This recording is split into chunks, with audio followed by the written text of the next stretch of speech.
നമ്മൾ ഈ കാണുന്ന സാധാരണ കച്ചവടക്കാരെല്ലാം തുടങ്ങുന്ന ചെറിയ ചെറിയ സ്ഥാപനങ്ങളുണ്ടല്ലോ, ഓൺലൈൻ വഴി നമുക്ക് കച്ചവടം നടത്താൻ എളുപ്പമുണ്ട് എന്നും പറഞ്ഞുകൊണ്ട് ഓൺലൈൻ പ്ലാറ്റ്ഫോമുകളിൽ അപ്ലോഡ് ചെയ്ത് പെട്ടെന്ന് കച്ചവടം നടത്താൻ വേണ്ടി തുടങ്ങുന്നവരെ പെട്ടെന്ന് ഉദിച്ചുയരുന്ന പോലെ തന്നെ അസ്തമിച്ചു പോകും.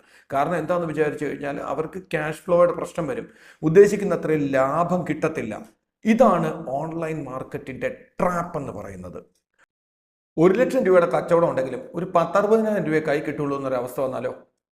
ഓൺലൈൻ കച്ചവടക്കാരുടെ ഒരു അവസ്ഥയാണ് ഞാൻ ഈ പറഞ്ഞു വരുന്നത്. കഴിഞ്ഞ ഇടയ്ക്ക് എൻ്റെ അടുത്തൊരു ക്ലയൻറ്റ് വന്നു.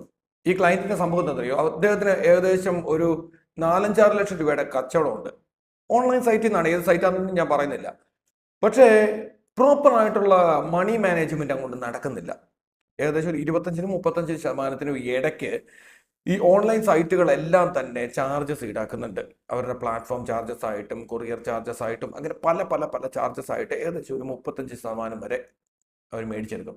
ഇത് കൂടാതെ ഓരോ കസ്റ്റമറിന്റെ കയ്യിൽ സാധനം കിട്ടി അവരുടെ ലോക്കിൻ പീരീഡ് ഒക്കെ കഴിഞ്ഞ് നമ്മുടെ കയ്യിലേക്ക് ഈ പണം എത്തിച്ചേരണമെങ്കിൽ, അതായത് മുമ്പേ ഞാൻ പറഞ്ഞ ഒരു 60-65% മാത്രം നമ്മുടെ കയ്യിലേക്ക് എത്തിച്ചേരണം എന്നുണ്ടെങ്കിൽ തന്നെ ഏകദേശം ഒരു 25-30 ദിവസം വരെ എടുക്കും. അപ്പം ഈ ട്രാപ്പിലേക്ക് വീഴാതിരിക്കാൻ എല്ലാവരും ശ്രദ്ധിക്കുക. അതിനുവേണ്ടിയാണ് ഞാൻ ഈ ഇൻഫർമേഷൻ ഷെയർ ചെയ്തത്. Thank you.